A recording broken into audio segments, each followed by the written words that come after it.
Hi everyone, welcome back to another installment in the Myls video interview series where I talk with people in master's programs at some of the top schools in the country, and we're going to walk through their journey through the application process.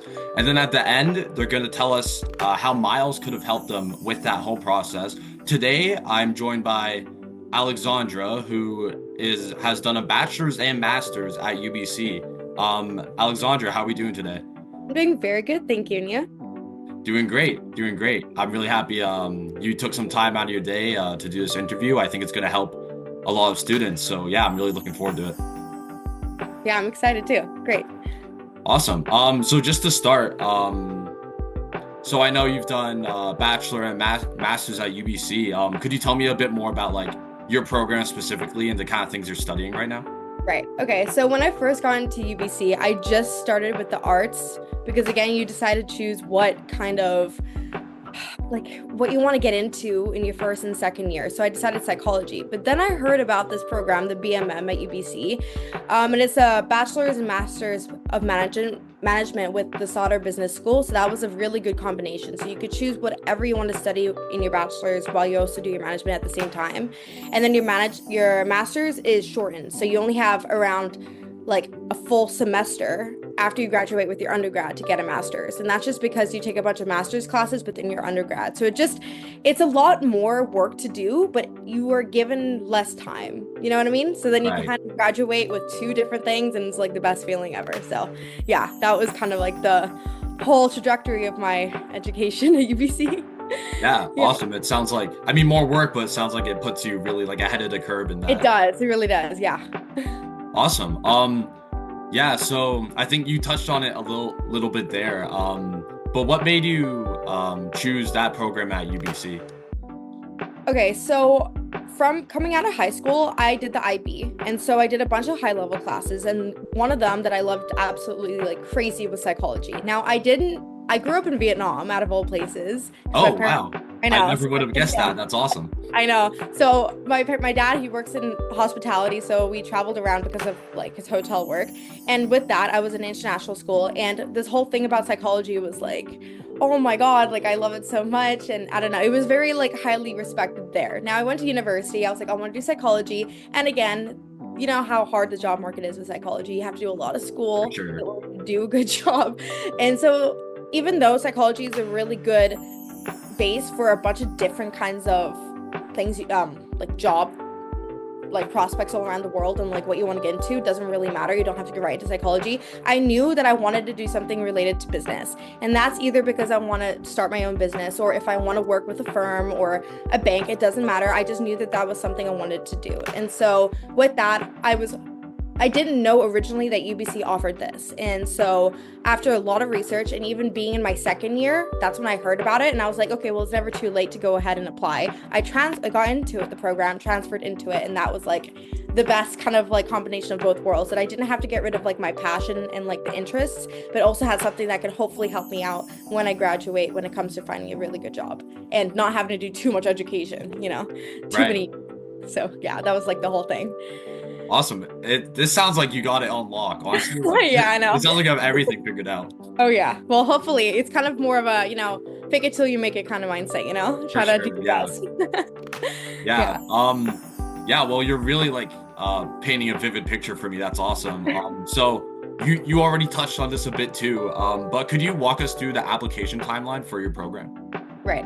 Okay. So, originally when it comes to the BMM, there are two different dates for when you try to apply. Obviously, there's a different date when you go into the university as fresh out of high school, trying to get into the university and also trying to be in the program. So again, that's the one date. The second date is if you're transferring and you're already in the university and you're already in whatever program. If you're in the sciences, if you're in arts, does not matter.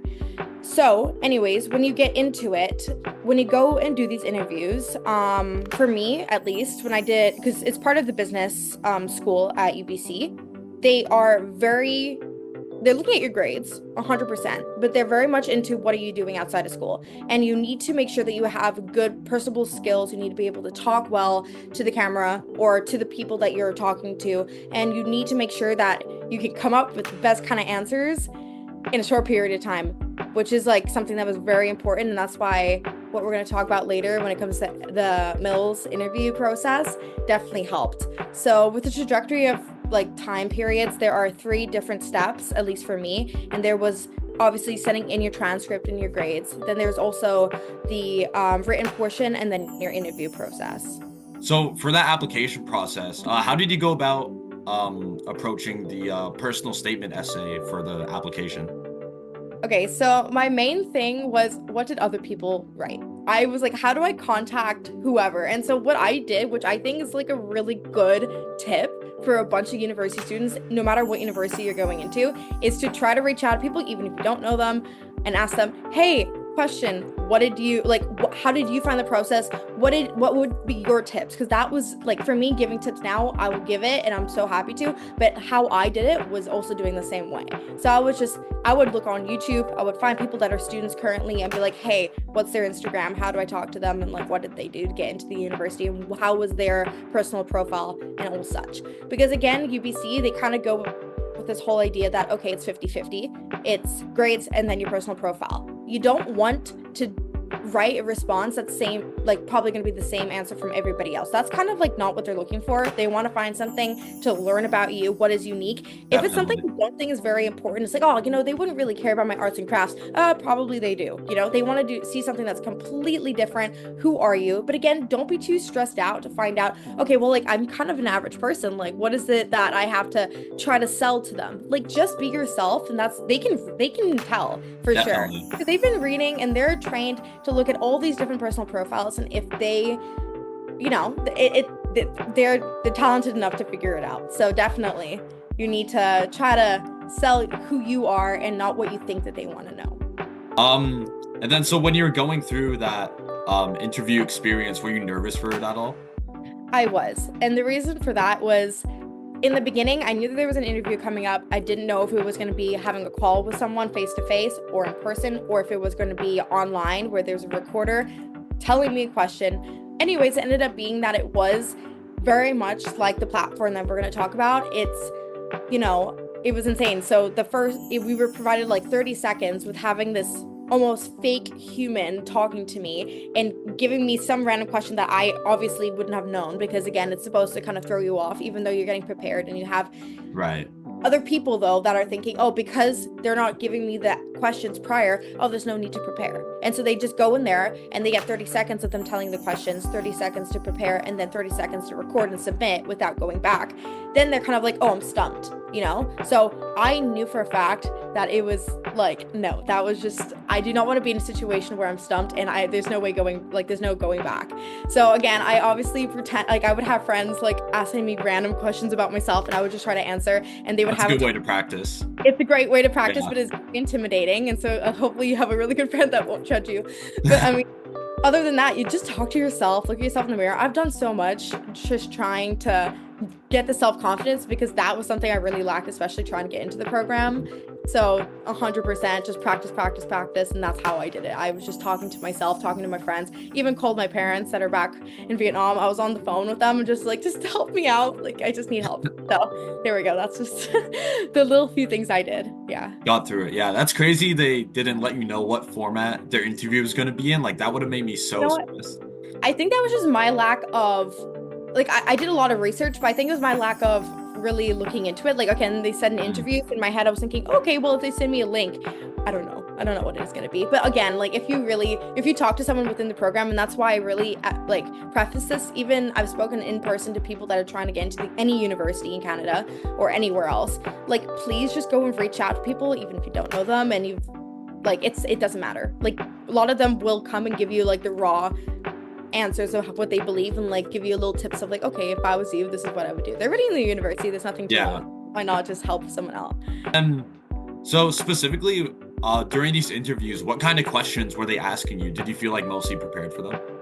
I did. At the end, I did feel mostly prepared for them, because again, despite them always, universities are going to change their questions every single year, no matter what, because they want people to prepare and not just like think, okay, well, this is what other people said, so I'm just going to copy them or whatever. So at the end, I do feel like I was very prepared, to the fact where I did the preparation as in talking to myself, talking to people, but just knowing myself, like trying to reflect, because the personal profile, you know, when you wrote that, like you're reflecting on yourself. A lot of these questions are personal. Like you're just thinking, okay, like what do I do? And so the same thing for these questions. They're trying to understand. There's probably going to be a question about you, like yourself, and then the other question is going to be like, oh, what is it about this program itself? So you have to do research on the program itself, despite the title, despite it being, oh, it's a great program and I want to get into it because of whatever. You kind of have to really study the program. So that's what I really did, and you know, I feel that helped me a lot. And just, you know, trying to find variations of kind of questions is just a good way to practice of trying to answer the questions. Definitely, yeah. And then were the questions, were they kind of like more like personal background questions, or was it more asking just about like what got you interested in the program? Why are you like passionate about the program? It was kind of a mix of both. Right. Because they did provide for me at that time 2 questions. And so one was more directly personal, and then the other one was more about what about the program. And from my other peers from who are in the program, like they all kind of got different questions than I did. Like it's not going to be all the same. So despite it being kind of similar, like, okay, yeah, I also had like one that's kind of personal, but it was more talking about like what was my past experiences that helped me lead to where I am now and whatever. And then the other one is, oh, what about the program itself that stood out to you? And then someone else got a question like, what was it? Like, what is something that you see in yourself in the future, blah, blah, blah. Like it's asking you a bunch of stuff. So it's just kind of a mix of all kind of concepts. So yeah. Overall, looking over through like the whole process and everything you've gone through, what would you say the absolute biggest challenge of the interview process was? The biggest challenge, I would say it was just the constant unknown of what would be like told to me, you know? Because again, even though I said I was prepared, I felt prepared to what I had like at that moment, you know? Because again, I didn't have any resources that was given to me that's like, here you go, this is how you practice, and like that's it. Like I was left alone. I was in my imagination, what would they say to me? Again, I was looking at a bunch of different things. Like again, like the internet is crazy. You can be able to find out a bunch of stuff. You can get, you know, a bunch of different resources, but again, it gets way too overwhelming, which I felt like I was constantly overwhelmed. So I drove myself a little insane for that part. So understandable, yeah. It was bound to happen, but I mean, yeah. So I understand before this interview, you got a chance to check out the Myls AI tool, and you kind of went through some of the interviews for it, right? I did, yes, I did. Awesome. I went through them, yeah. Great. Yeah. So after using Myls, what aspects of it did you find the most useful? I must say, it was almost identical to my interview process. It was kind of crazy because I did get access to a few of them, and I saw there's a bunch of universities that are listed, right? And again, I applied to over 10 universities in Canada, and I must say, like, not all of them I had to do an interview with, but for the UBC one, like, because I was way more familiar with it because I'm at the university at the moment, like, it was just, yeah, no, it was quite identical. Like, it was the way that it was like formulated. So we have like time where we're provided the question by an individual, and then we are given time to prepare, and then we're given time to go ahead and speak. And again, how it is normally with these interviews, you can't just delete your response and then do it again. There's no, and that's what I really liked about this platform, is because it gives you a realistic way of how these interviews go. So yeah, again, the second you're done, you go ahead and submit it. And that I thought was absolutely amazing. And also because there are different kind of choices someone can have. I believe you can have an instructor that can be able to grade or like give you response back, feedback back. I think that's amazing. And I would 100% would have loved using a platform like this, because again, hearing what an actual instructor, that maybe someone who went to that university or is familiar with the process, and give back like, okay, yeah, that was amazing, but like, here you go, this is what I think is better for you, is just like amazing. Completely amazing. Yeah, I was looking at the website myself and going through some interviews for just to check it out, and it's great that they have the connections with like the real life tutors and the people with connections to those schools, and it actually like does a really good, I thought it did like a really good job of like replicating the interview process and how it would be. So that's great to hear you found it like identical to your process. That's really spot on. Yeah, that's great. Because again, if you have a tool like that, then honestly, like you don't have to worry about scrambling and trying to find out all this information about everywhere else. Because again, there is so much that everybody are saying like, oh, you know what? Like in the 2010, like this is what we did. But like, okay, now we're in 2025. Things change. The way that they do these interviews change, and the questions that they ask is going to change. So having like this up to date, really realistic, and very like on point kind of interview platform, it's just great. Yeah. Awesome. Yeah, so if you had if this website was available to you before you went into your application journey, how do you think using Myls could have changed the way you prepared? I think it would definitely be more effective, just because I then have kind of all the practice I need right there in one place. And again, like, you know, you can just keep getting you just practice in a real, like, kind of realistic setting, and then you get your feedback of like, this is what I have to fix. You can probably do it again and again and again. Just trying to have everything in one place is just what's something I would have benefited from 100%, because again, I did so many different things just to prepare for this interview, and it's such a short interview at the end of the day that it's kind of like, oh, you put so much preparation into something that is really short but means a lot, and you don't know if your preparation is correct. So having something that's kind of spot on, or at least very realistic to what you're expecting, is quite powerful, I think. So yeah. having the like that tool to just guide you in the right direction, like, okay, this is what you need to focus on, this is what you have to study, because like what you said, because so many schools kind of just keep you in the dark. You're not really sure what's going to happen, so you're trying to scramble and find different ways to prepare. Exactly. Yeah, it's great to have something that like kind of narrows down the process. So that's great to hear that the website worked out well for you, and hopefully other people applying to UBC or just any schools, master's program, grad schools, hopefully they reach out and find a website too, and it can help them with their journey through the process. That makes everything so much easier when you find that. So yeah, exactly. Awesome. And then to end off, so as like a little final send off to anyone who's applying to like master's programs or UBC or any of the other schools that you've applied to, is there any like final message or advice you want to send out there to people who are going through the same process that you went through?